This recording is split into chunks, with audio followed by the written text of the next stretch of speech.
from Bane. I'm guessing Bane here is gonna do the same exact thing for Kilowatt Smash. Yeah. Huh? And that's also the first a debut for Bane in here. Conference 2. In Conference 2. Yeah. Pati tingin ko rin kasi when it comes to team fight, ang laki rin kasi ng pwede niyang ibigay. Yung ultimate niya, yung mga Sharks attack niya, with the knockback, at least that will a little bit compensate. Magbibigay ka ng oras. Kapag nag-stuck or kapag nagamit ni Hylos yung kanyang ultimate glorious pathway, that's 7 seconds or 6 seconds if I'm not mistaken. 6. But you're able to buy at least half of it para hindi magamit kaagad para hindi magamit to its full potential ng glorious pathway. It's like fighting fire with fire. Yeah. Kumbaga parang sige, maglalatag ka ng carpet. Oh, ito may sharks dito. Ito may sharks dito. Diyan ka.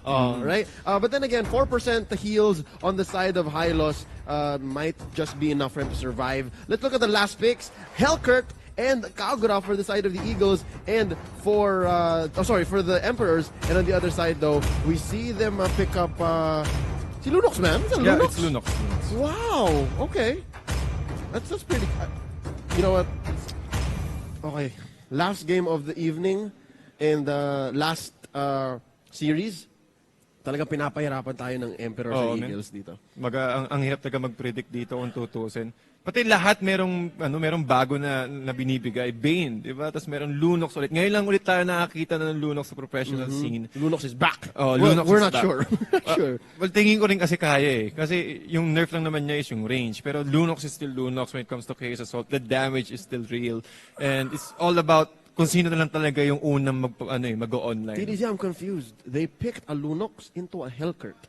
Kasi that's the double pick dito during the second phase yung Emperors, and they still pick the Lunox. Let's see if they really trust Exhort's Lunox for Game 3 to win them. That's for the Eagles against Emperors in this last decider match for this last series at the Nationals. Real quick, skirmish ngayon. LPE's Exhort gonna go down. Talagang pinag-initan siya ni na Doggy Vern at Aaron at kakasimula pala ng laban. Pakilala muna natin ang ating mga koponan. Pakilala natin ang sa side ng Happy Feet Emperors. We have Vern on the Hylos, Daniel naman sa Claude, Doggy on the Kaja, Renny J on that Hellkurt, and Aaron para sa Kagura. And yung squad na yun, huli, kanina, yun ang tumapos dun kay Exhort agad-agad. 30 seconds into the game. And now,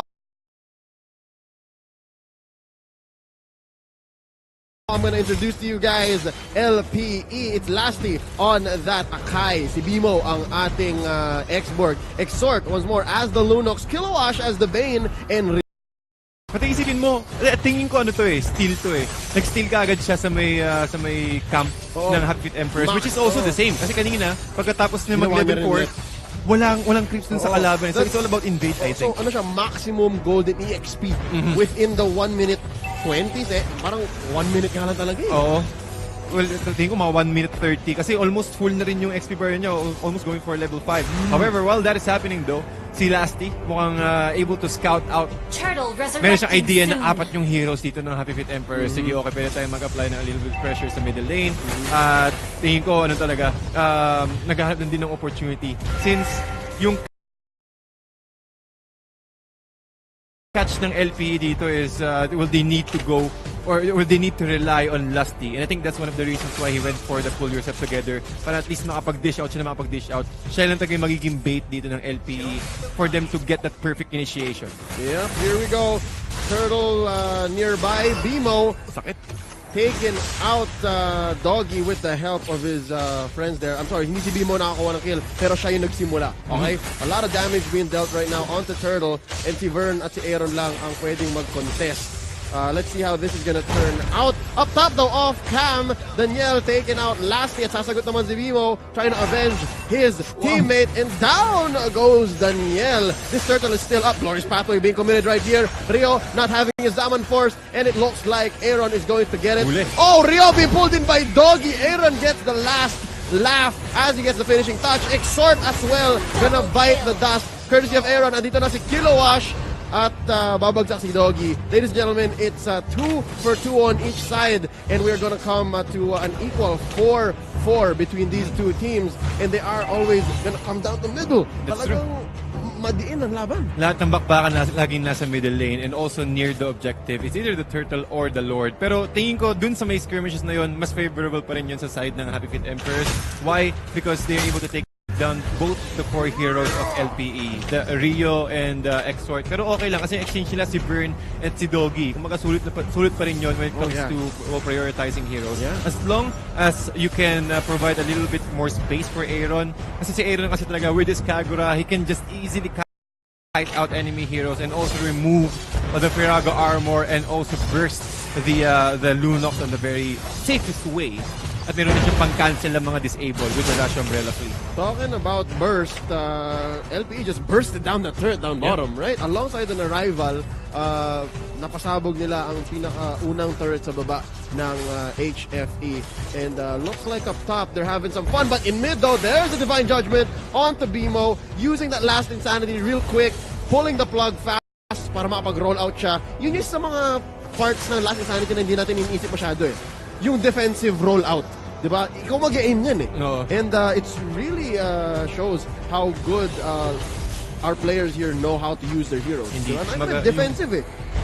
The DJ ka na. Here comes Renajay with that Dark Knight falls, and he is gonna take out Exort. And yung sabi ko, it's so hard to pick Lunox into a Hellcurt.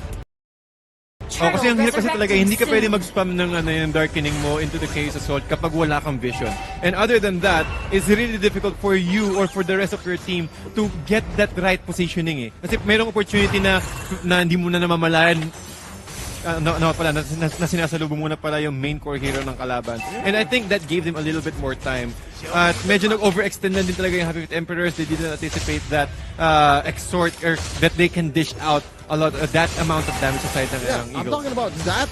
And yun nga lang, hindi ka makapag-combo masyado ng spells mo. Yun lang. Right? Because you get silenced every time you hit Hellcurt. That's his passive. But here we go. Doggy about to walk into that 3-man opposition from LPE. At ito na naman, DJ into Lasty, being silenced using the Hurricane Dance defensively at napilitan siyang tumakbo. Okay, hindi na sila makapag-pin down. Ang hirap naman. Pati at least meron silang information na okay, pwede tayong mag-disengage.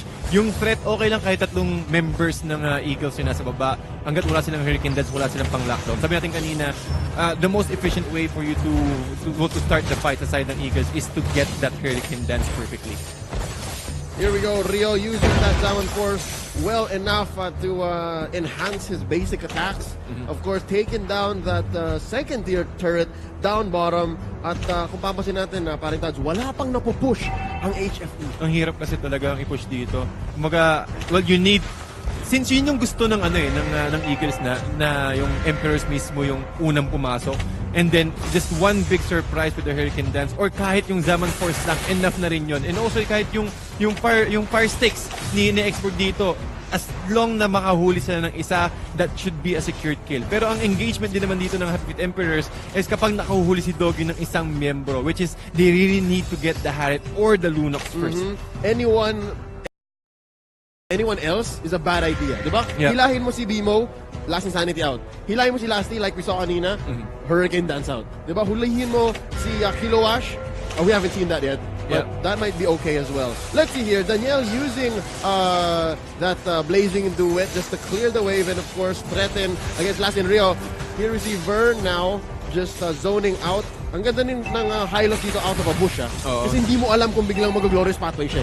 Pati hindi mo rin malalaman kung bigla na lang meron ka nang palang stock ng Ring of Punishment dito. So again, ayaw taga ng kahit sinong miyembro ng LP dito na bumabot sa loob. Hurricane Dance para kay Doggy, pero at least Lasty able to give a little bit more time sa top lane. At si Vern mukhang mahuhuli yata Glorious Pattern with the regeneration, at mukhang makakakuha pa natin ng isa pa. Kiluwas trying to run away with the Chrono Dashes and the Synchro Vision. Danielle, the damage still not enough, getting that 10 stack of the Art of Thievery, but with that damage, enhanced basic attack from the Chrono Jazz, able to take another member out.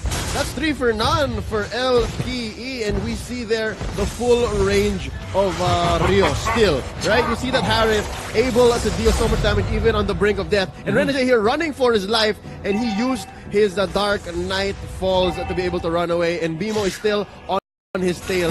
Pero by the looks of it, mukhang mag-survive dito ang ating Hellcurt. Rio taken out. Aaron on that Kagura. Rio is just on fire right now. Man, kasi ang hirap mo tagang hulihin dyan. Well, yes, okay sila sa pick-offs, okay sila sa mga small skirmishes, but when it comes to team fight, parang ganyan, di ba? May CC immune ka agad if you're X-Borg. And you need to wait for the ultimate or the divine judgment alone to get that catch. Doon lang makapag-initiate yung Happy Feet Emperors or maybe use the glorious pathway. Pero yung mga ganitong steady game na ginagawa ng LPE na hindi sila nabibigay ng opportunity for them to catch, ang hirap ng makahuli na i-play yung draft ng Happy Feet Emperors. Here's a little bit of a silver lining naman para sa HFA. Yung LPE kasi dito, naka-double mage setup sila. So, this is medyo predictable to na talagang early game for the first maybe 7-8 minutes, talagang lamang ang LPE. Pero sa tingin mo ba kaya pa itong baliktarin ng HFE given that they have the Claude? Well, kung kaya nilang i-prolong yung game, and I think they can because the glorious pathway is there at since double mage setup nga yan indeed. Pero hanggang kaya nilang i-sustain yun, kaya ng HFE. Here comes Daniel with the Blazing Duet. BMI out to threaten a little bit of damage. Bimo going down there on his X-Borg. He took too much damage. And of course, habang pinag-usapan natin yung odds ng HFE, napapakita na nila na tama nga with the help of the glorious pathway, they can have these long extended team fights or at least make LPE walk into fights na matatalo sila just like that one, di ba? Kung saan nawala si Bimo, na-pick off nila, and napigil pa nila yung Lord Take. Pag Lord Take talaga, it's all about defending the objectives, prolonging the game. Yun ang chance ng Happy Feet Emperors to turn this way around. Since namang din naman ng 6K net worth lead, 6K net worth ang Eagles. That tingin ko mga dalawang core items din yun. But slowly, Happy Feet Emperors, as long as they can survive this mid game, since 10 minutes pa lang naman, there's still a big potential. Yeah, we haven't seen Renegade, I believe that's Renegade, right? On the Hellcurt, yes. Not doing very well. Ang pinaka-contribution niya talaga is yung Dark Knight Falls.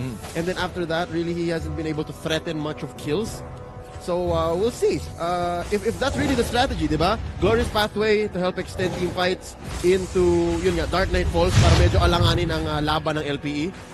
That might be HFE's ticket to make sure Daniel goes online. Or they can also go for that rat place na pagiging 4 versus 5 situation when it comes to team fight ang Happy Feet Emperors while the Hellcurt is already pushing away. But unfortunately, ang hirap din kasi talagang i-defend or i-pull off yung mga ganong klaseng strats because kahit isang miyembro lang din ng LP dito, there's a big possibility na kaya nang i-take down sa Hellcurt. Oo nga naman, Hellcurt split push is one of the fundamentals. Yep. Medyo lumang strategy na yan, dati pa yan. But that will work. Yeah, it works. It works. So here we see a little bit shades of that, no? Tinan mo naman sa taas. Si Renegade. Kasi, well, pwede rin yan eh. Kumbaga, pwede ka mag-force ng isang hero sa LP na i-contest or at least i-defend yung Hellcurt. Okay, look at this. Lasty pushing Doggy in, but it looks like he's gonna pay the price here. Down he goes. Doggy gets the kill. And here we see Bimo using Last Insanity in Glorious Pathway. Doggy taking out Rio. Double kill right now. Here we see medyo bumabawi ng HFE at si Vern lang mag-isa ang nagpo-push back ng miyembro ng LP. Alongside Renegade, a prop look at it. It's happening. It's happening. And ang pwedeng gawin dito ng Happy Feet Emperors, okay, i-force natin sila na mag-commit ng team fight na medyo hindi favorable sa kanila. Buying time. Yung ginawa dito ni Vern kanina, on top of the Glorious Pathway, ginamit niya yung kanyang spell. With that healing, umikot-ikot lang siya doon. Hinihintay niya lang talaga na makabawi or at least to slow down those targets using the Ring of Punishment at enough na yung oras na binili niya for them to push. At least give a little bit more time for Hellcurt to push 2 towers in their favor. Here we see Lord marching down through top lane. Ito na, yung investment ng HFE na pagkatagal-tagal natin inantay mag-pay off. It's now giving them the benefit, diba? 12 minutes in 12 minutes 30 seconds mga kaibigan, and it looks like HFE is back in this. Quick engage through mid, hinila na si Bimo by Doggy. Divine Judgment on that X-Borg at mukhang hindi makakalaban si Bimo. He needs to recall and get full HP. Yep. Again, they cannot avail to at least mawala yung Last Insanity in their favor. Since sobrang bisan din talaga ng cooldown nun, and they need to get it as soon as possible since the Lord is already marching into the top lane. Pwede ka mag-transition yung Happy Feet Emperors to the top.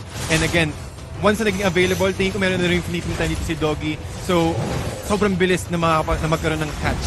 Yung available catch dito yung Happy Feet Emperors, which is the big opportunity for them to get at least one more objective away from LPE. Ooh, Bimo using the last insanity there to no avail. Wala siyang tinamaan, ladies and gentlemen. And now, Happy Feet Emperors are choking LPE out of resources as they meet in gold lead, di ba? Medyo same na sila, 39,000. Oh, kanina 6K, almost 6K advantage yun sa side ng LPE. And that with that one skirmish, at na-take down yung tier 2 turrets ng LPE, medyo naramdaman na ng LPE, oh, wait lang, medyo, yung power spike ng double mage setup natin is unti-unti nang napipel down. Oh, wala. And here we see Daniel with an almost full stack of Art of Thievery raining down blazing duets onto Kilowash.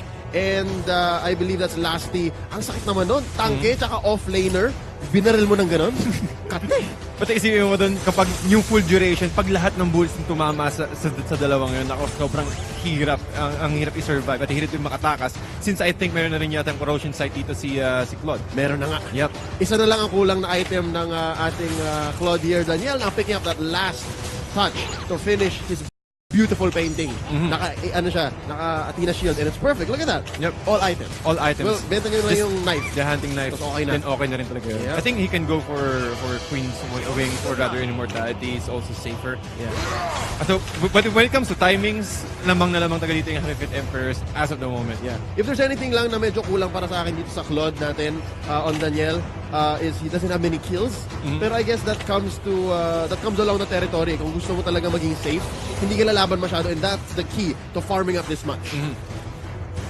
The opportunity. Both teams nag-aabang lang ng opening since hindi na nila avail na lumagpas dun sa may area or at least lumabas dun sa may base nila kasi isang huli lang, isang pagkakataon lang si Doggy kayang mag-flicker into the Divine Judgment and that might lose them the game. Yep, at medyo lumipis lang yung frontline ninyo ng konti. Papasukan kayo ni Daniel with a full stack of blazing duet. Mas meron pa silang Dark Knight Falls. So sobrang risky talaga. Ang hirap, ang hirap. Okay, you know what? Medyo the tables have turned and you're right, Tads, you're right. The double mage advantage on the side of LPE is slowly waning. Nauubusan na sila ng gas dito. It's very dangerous. We see here Winter Truncheon being picked up by Rio. That is going to go towards his survivability. Yep. And that'll help, I believe. That'll help. Tingin ko kasi well, Rio understands that si Rene J, kahit anong oras, pwede agad siyang i-burst. And with that silence, yung duration ng silence niya, I think that was 2 seconds or 1.5 seconds, pwede agad siyang i-burst kaagad na, pwede agad siyang ma-take down ng Hellcurt. So, I think that is also enough, Winter Truncheon. Oh, however, Doggy here, using the flicker, para lang hindi siya maipit kaagad ni Lasty. Ganun ka-importante si Doggy sa oras ng Happy Feet Emperors ngayon. That's fine. I don't think he needs the flicker anyways para manggulang.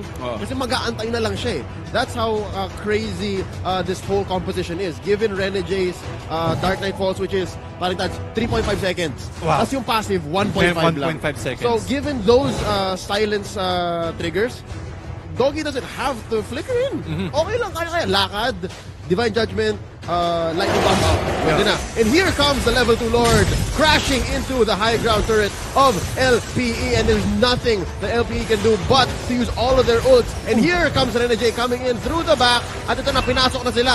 Exhort taken out. 2 heroes, I'm sorry. Bimo gets the other one, and that's 2 for none. Medyo HFE bit too much. Yep. Bit a little bit more than they can handle. Si Rene J pumasok dun sa pinakaloob at sumingit siya dun sa bottom lane tier 3 turret. Saktong-sakto, nag-darkening din si Exort. So, umabot ka agad yung darkening niya. At the very, tingin ko yung lahat ng damage na nanggaling dun sa may turret eh. So, you need, if you're Happy Feet Emperors, hindi mo avail na magbigay ng mga ganitong klaseng favorable exchange on the side of LPE kasi ang hinihintay lang dito ng LPE yung mag-change yung momentum eh, na mag-switch ulit yung table. At right now, ramdam na ng LPE, okay, kahit 4 seconds man yan, kahit 6 seconds man yung death timer dito ni Vern, as long as we can take another one, that is enough. Yes. Pwede na nilang idire-diretso yung momentum nila. Yep, again, buo na ang items dito ni Rio. The only thing he can buy here is potions, and maybe to switch around the items to better fit what's happening on the other side of the map.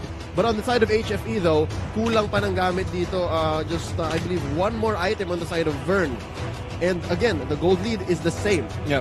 And minion equilibrium, again, the same, right down the middle. And we see false engages here by Vern and Doggy moving up through the top. Let's see, there is the glorious pathway, mga kaibigan. Already triggered, and Kilowash is stunned. And here comes Order of Brilliance para lang ma-survive ni Exhort ang engagement. And Kilowash is gonna go down here. Aaron gets the kill. Ladies and gentlemen, Lasty running for his life. He's not gonna be long for this world. Immortality already popped, and he's gonna go down here. Left in no man's land. 2 for none for the side of But it's top HFE. lane. But look at up top though, it's BMO going for the defense. I'm sorry, he's gonna go for the take. Yeah. That is going to be the top tier turret, top tier 1 turret taken out by LPE. Dahil ganun lang, quick. Yep, sobrang Quick bilis save. lang. Pati Exhort, Lunox arrival. Nasulit niya agad yun. But the BMI, or rather, the ultimate from Claude, able to take down one, pero enough mga ba yun si Daniel. Nakipag bumabawid pa rin sa loob. With the slow from Exhort, he will be punished. At si Aaron, the best thing that he can do is just dish out damage. Pero hindi pa rin taga-enough yun. Kulang na kumulangin pa rin talaga. Oh, here's the glorious pathway once more being used by Vern. Exhort, you need to rain down on that high loss. Here's another immortality being popped by BMO. Last insanity just to clear the minion waves. And Vern taking so much damage. Here is another immortality on our Centaur man. And down goes Vern. Kilowash gets the kill. Ang ganda ng pagkakabato ng dalawang teams natin dito. Talaga hindi sila nagpapatalo. Oh, Kahit, volleyball, you know? oh, Rally. volleyball. Bigayan talaga sila. Pati si Daniel, tingin ko medyo medyo risky na rin yung ginawa niya. Hindi niya kailangan pumasok dun sa pinakaloob since lamang din naman sila. And also Vern. Well, si Vern, we do understand na kailangan niya rin talagang gawin yun for them to save the life of their core heroes. But when it comes to momentum swing, unti-unting pumupunta na naman sa side ng LPE. Kasi yung tapang kumbaga yung hinihintay mo eh. Yung tamang pakiramdam ba na okay, ito na yung momentum natin. Kasi hindi mo makikita yun sa numbers eh. Nasa pakiramdam niya ng mga players yan kung tangang kaya ba natin talaga ulit na lumaban or kaya ba natin or kailangan ba natin mag-prolong pa ng at least a little bit more time for you to get that feeling back. Yeah.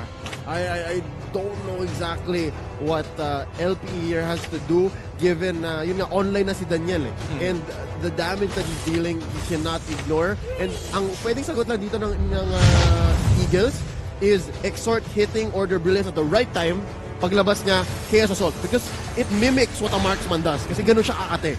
But again, there's so much on the line here. Ang dami nilang kailangan gawing correct para mangyari ito. Yep.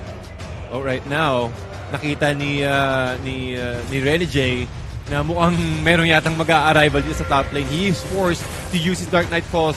While that is happening though, yung last insanity din naman ni BMO gamit na. Since in Shadow, mabit din sila ng concealed mask sa side ng Habit Emperors. And this next objective, the Lord, is really reasonable. They need to get this one out. That's what I was saying. Lasty with that Hurricane Dance alongside the Chaos Assault. Doggy taken out Exhort. Ang galing ng disable doon mga kaibigan. Lasty as well going out. Kilowash taking out Daniel. And that's a good one. I believe good take on the side of HFE. And here's Rio looking for his life. Wow. Vern takes out the high loss. Bimo with the offensive lasting sanity. He gets the sticker out as well. Doggy and Aaron running for their life. Uy.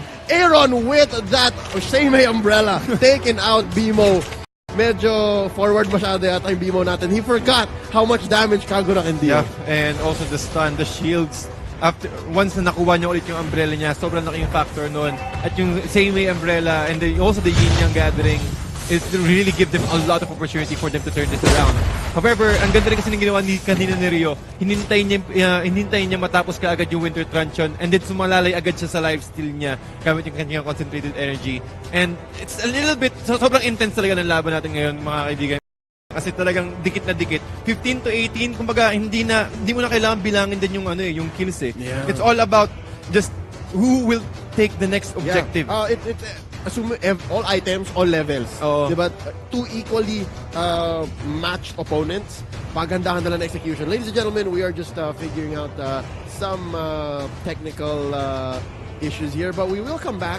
We're just pausing real quick. Once more, you're watching Game 3 between Happy Feet Emperors and Laos Auto Group Playbook Esports Eagles. At yun nga, nabanggit namin napakalapit na ng labanan na ito. There's no way that these two teams could ever make a big mistake anymore. Mm-hmm. Diba? Hindi na pwedeng pa-face check. Hindi na pwedeng mamali ng tawag. Hindi pwedeng mag-assume. Oo, hindi ka pwedeng mag-assume. Sa lahat, kung ikaw yung pro player, ano ka na, puro tenga ka na lang. Yeah. Kailangan mo na lang makinig kung ano yung information na binabato sa'yo ng teammates mo. Kailangan mo makinig sa captains mo kung paano natin i-approach yung next fight. So,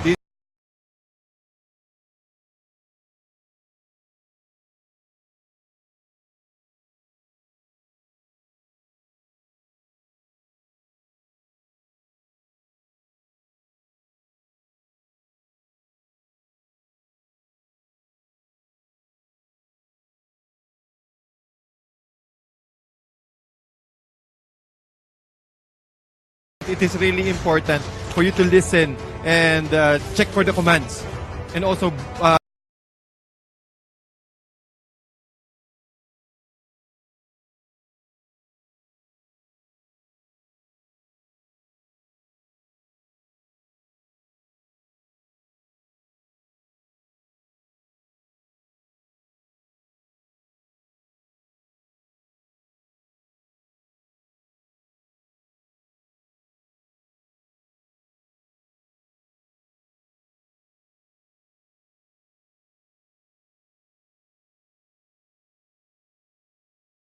na lahat kayo mag full 5-man. No. Kasi merong makakaharap ng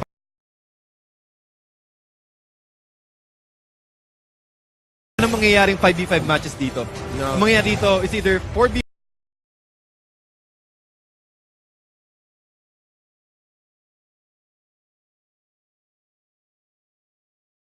or 3v3, and then the rest of the crew will just try to go for the split. Oh, baliktad naman.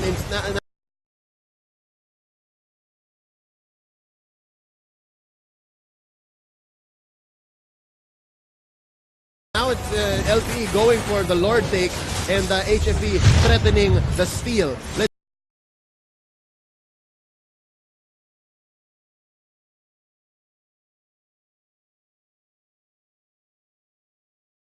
Lasty gets a kill on Daniel Helkert and Kagura left, but it looks like Renegade is here. Can he stop it? He gets a kill on Lasty with the flick of a button. Nangyari na ang ang Dark Knight falls. Renegade taking so much damage. Down he goes. It's 4 for 2. Kaya ba tapusin to ng LPE? They have minions up top. Mid as well. Kailangan lang na i-push. Ang tagal ng death timers. Yeah. Easy, this looks like the end. Or maybe they can go for the Lord take pero hindi enough yung damage dito. Cool Depende lang. siguro kung kayang i-examine force. 2,500 crits for sure, Kilowash. He picked up the Fury. He picked up the Fury. Oh. Ang kati talaga niyan. Ako, 16 seconds but I think this is the Lord 3 if I'm not mistaken. Lord 3, yeah. Kanina pa to eh. Kanina pa talaga. Ngayon lang taga nagkaroon ng opportunity dito yung both teams na makakuha ng isa pa. Okay, medyo ito na yata yung period. Yung period. This is what's going to ensure that this ends for LPE in their favor.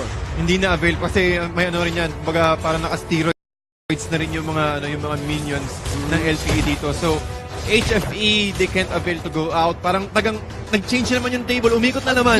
Umikot na naman talaga. Kanina, HFE was choking out LPE. Now, the Eagles are like, nah, fam. Hindi pa rin tapos. 25 minutes, mga kaibigan. At looking at the net worth, 82,000. Lumang na naman ng 6K net worth lead ang LPE dito. Pero kumaga yung items na yan, hindi na siya kitaga ganun ka-importante. It's all about the execution. Kung sino yung unang team na magkakamali, mas dalamang yung kabilang side. Yep, again, even a small mistake here could mean the world. And now we've come to the point na nagpapalit na lang ng mga items at bumibili ng potions ang ating mga teams. Here we see Bimo engaging onto Vern and Rio as well, just chasing him out.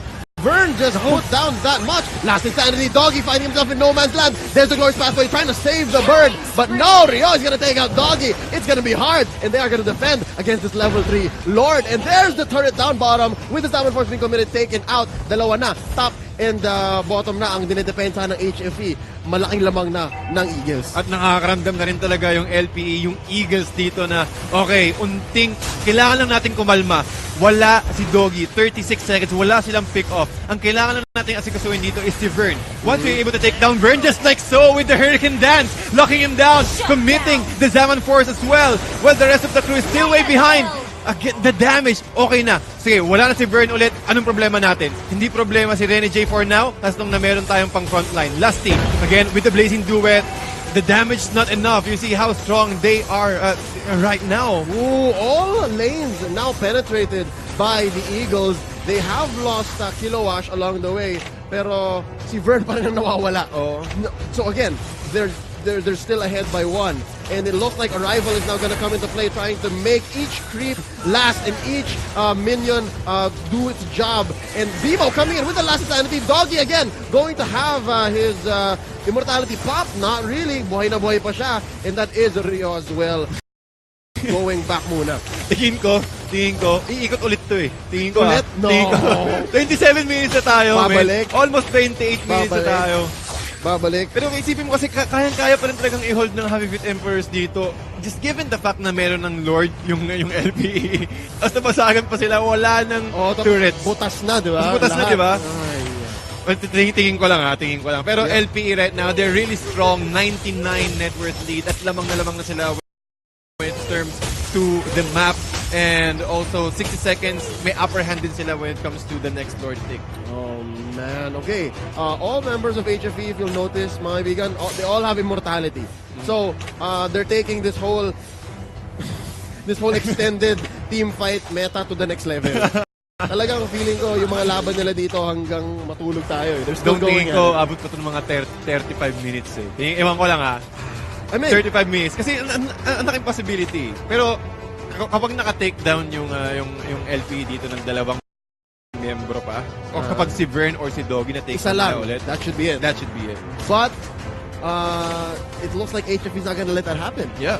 They're not just gonna lie down and take it. And look at the kills right here, TDZ. 18 to 24. Again, it still doesn't matter. Yeah, it doesn't matter. Doesn't matter. All about execution, ladies and gentlemen. At talagang kung sino yung unang umabang dito. Pwede mong assume na last sila with 999 gold eh, but here comes Danielle and Vern trying to take out Lasty, and Lasty's gonna survive here, triggering that sprint, I believe. Hindi siya naka-arrival, no? Hindi siya naka-arrival. Classic. More on pang-ipit. Sprint, then pull yourself together. Nice. Yep, that's basic Akai. Yeah. Akai, pin down no jutsu. Pin down no jutsu, speed no jutsu. Yep. Here we see a potential engage on to Vern here. Bimo knows where people are. I don't know if they know that Doggy's there too. Medyo malayo yung tingin dyan eh. Oo, tagang sorpresahan na lang talaga. Kung sino yung unang magpakita, kung sino yung unang lumabas, may idea na sila. Okay, they know Doggy's there. I wonder how they're gonna take advantage of that. BMI out, sabi ni Danielle. And it looks like Rio is going to take on Lord first. Siya ang unang magsisimula dito. Ito yung kunat na rin taga ng Lord niyan. Wala ka ng opportunity, bihira ka makakita ng isang team na freely matitake down yung Lord. Depende siguro kung that's a team wipe, pero as of the moment, for sure HFE will go ahead and contest this one. Yeah, not even like a 3-person take. Hindi kaya eh. Oo. Dapat full 4 or even full 5. But here we go. It looks like they are gonna commit. Vern jumping in right in the middle. Glorious pathway being used. Immortality being popped. Zaman Force as well. Here comes Danielle with the blazing duet from behind. Bimo taking out Vern. And it is going to be enough. Lasty gets the Lord. Gawain talaga ni Lasty yan. Magkuha ng Lord. Grak pa lang. Paano talaga. pa kaya itong Akai? And that's going to be 2 for 1. And it is Rio taking that kill, and it looks like Doggy's being bullied out by Kilowash. Mga kaibigan, this is Lord 4? Lord 4. Lord 4 marching down mid on the side of the Eagles, and it looks like the end is nigh. Punong-puno na talaga. Punong-puno na yung mga items nila at punong-puno na rin talaga yung pasensya ng lahat ng players dito. Habang yung Lord 4 nag-march sa middle lane, mukhang nakakaramdam na yata ng pagkapanal dito yung LPE with the blazing duet. And Kilowash able to get that kill into the main inhibitor. LPE winning the series against HFE with a 2-1. What a debut for the Eagles. Congratulations, Laos Auto Group. Playbook Esports. They have made